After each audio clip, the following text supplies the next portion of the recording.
Now on Newsday TV, Long Islanders keeping their eyes on Florida as Hurricane Milton barrels towards the Sunshine State, where the monster Category 5 storm could make landfall. It is Wednesday, October 9th. I'm Jamie Stewart. More on Milton coming up, but first, only in Newsday, some of the items seized from the home of the accused Gilgo Beach serial killer have been returned. Attorneys for Rex Heuermann's family tell us Suffolk law enforcement returned personal items taken from their Massapequa Park home and storage units. The items include personal electronic devices and gift cards. Heuermann is being held without bail, charged in the killings of 6 women. And you can read more about the Gilgo Beach killings case on Newsday.com. Click Get More below the Newsday TV video box. Right now, Florida is bracing for Hurricane Milton. The extremely dangerous Category 5 hurricane is headed right for Florida's west coast. Meteorologist Rich Van Olen is here now. Rich, Milton remains a major storm. What's the latest on the timing and the track? All right, well, things haven't changed. That's the biggest thing. We're still seeing a major hurricane here bearing down on the west coast of Florida. Folks, they're bracing.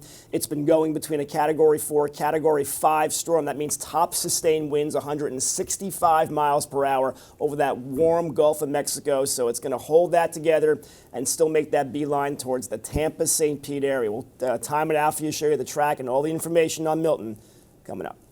All right, thanks a lot, Rich. And with millions fleeing Milton's path, more than 1,300 gas stations were out of fuel yesterday.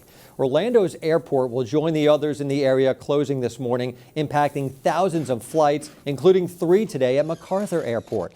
Those staying behind are preparing for their homes for impact.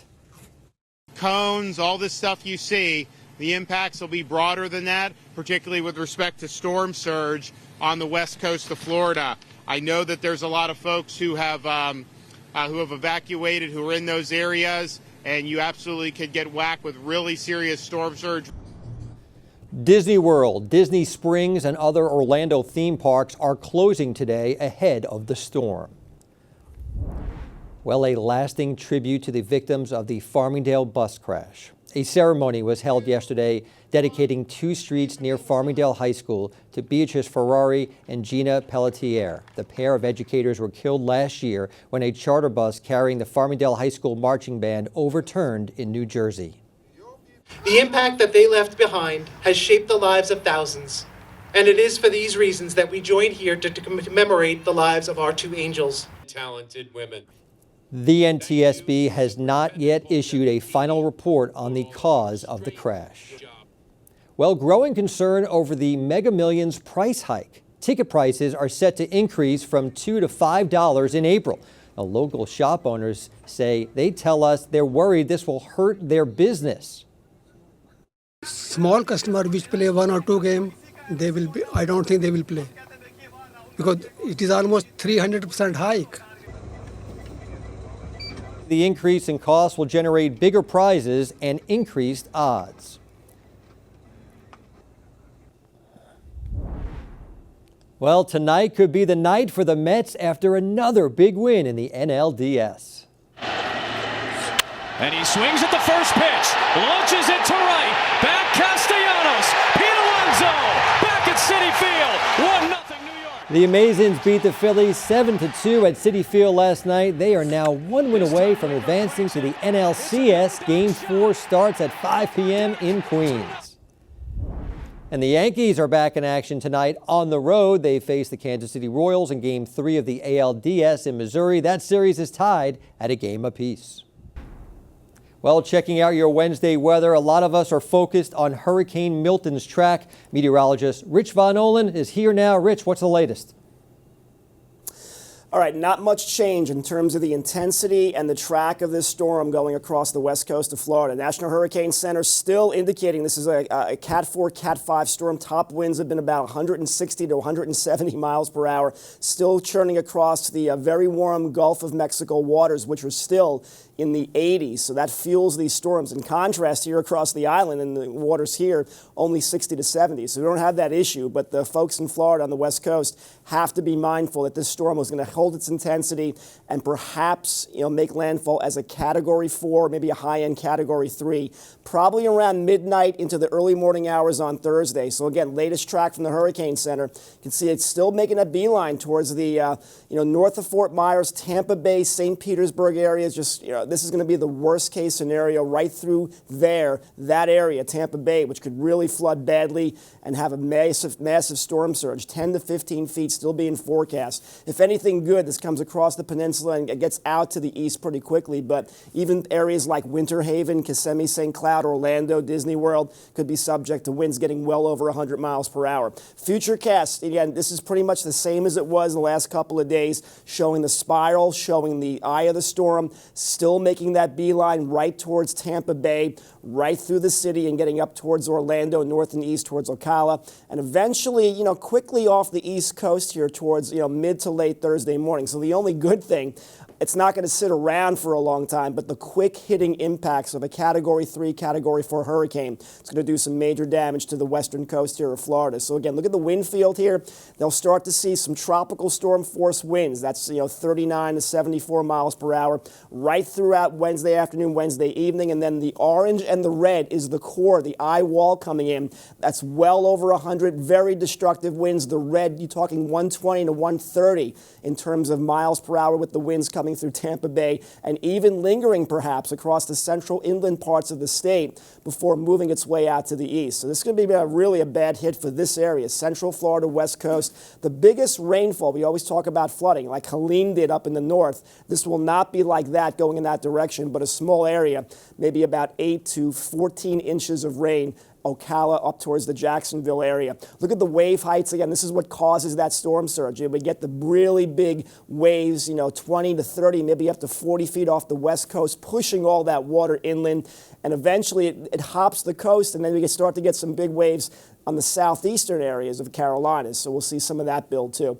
Really impressive, a historic storm surge, 10 to 15 feet forecast. Again, the St. Pete, Tampa area, south towards Fort Myers, up a little bit, 8 to 12. And even on the East Coast, maybe some storm surge flooding here towards Jacksonville. So for us, though, it's great news for Long Island. We don't have to worry about Milton. We have all this big dry air just pushing everything south and east off the coast. So we're going to stay with what we got for many, many days, including sunshine, dry weather, and looking pretty good. Temperatures eventually getting back to the 70s over the weekend after some cool weather this week. 60s for Wednesday. It's going to be a beautiful afternoon. We have some good weather and really much keeping that going throughout the week. Sunshine, dry, and looking very good for Long Island. But the west coast of Florida bracing for impact with the impacts from Milton. Long Island weather is brought to you by PTRC.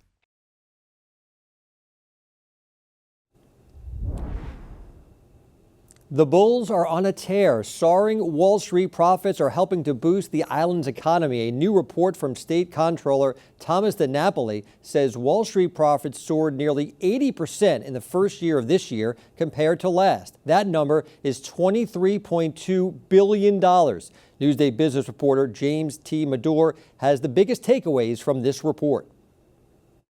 I just interviewed DiNapoli, and one of the things he said is the reason we care about the profits on Wall Street is because those profits lead to bonus payments at the end of the year.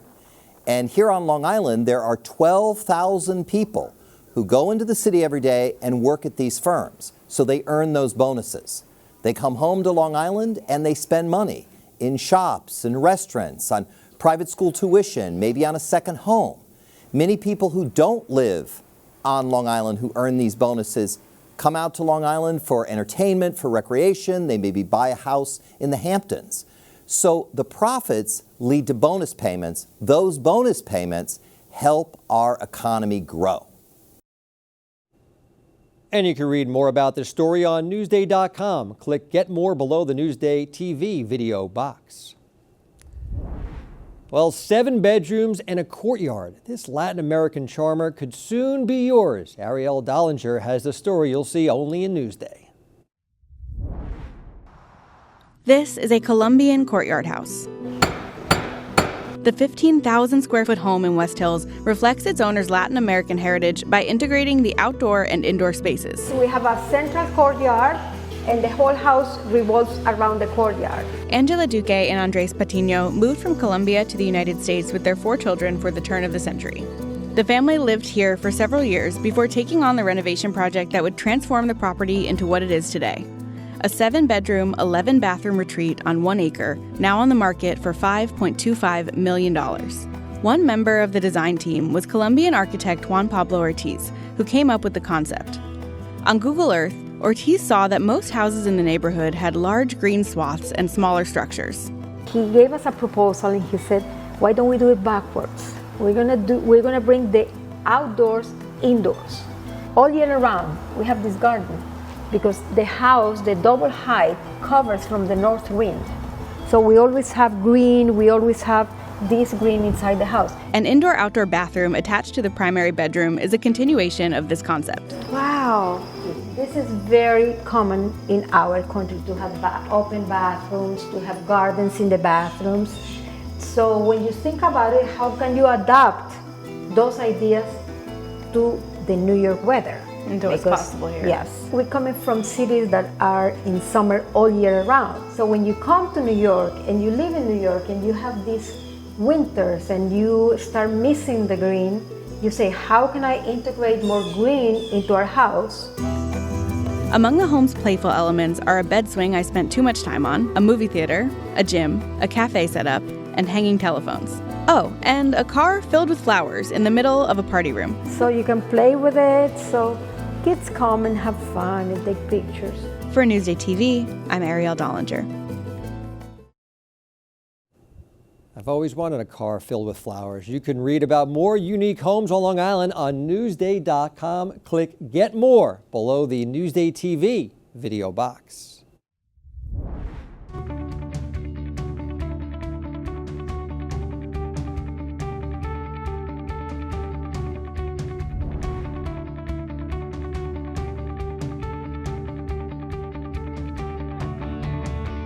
More than 70 suspicious deaths have gone unsolved on Long Island over the last 48 years. Newsday investigates how law enforcement is trying to bring closure to victims' families. The Forgotten, an exclusive Newsday investigation. Coming soon at Newsday.com. I'm Jamie Stewart. Thanks for watching.